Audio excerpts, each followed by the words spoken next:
അത് ശരി, നിനക്കിപ്പോഴും മനസ്സിലായില്ല. എന്നാലും നീ ഒന്ന് ഊഹിച്ചു നോക്ക് ഞാൻ ആരാണെന്ന്. കേട്ടോ? എന്താ നിനക്ക് പിടിയോ? ആ മിനാട്ടോ എന്നെ കുറിച്ചൊന്നും പറഞ്ഞിരുന്നില്ലേ? വല്ലാത്ത കഷ്ടം തന്നെ. ശരി, ഞാൻ തന്നെ പറയാം. ഞാൻ നീ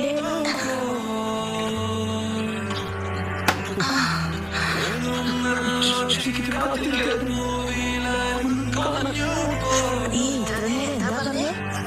ആ മേലെ നിനക്ക് ഇപ്പോഴാ മനസ്സിലായതല്ലേ?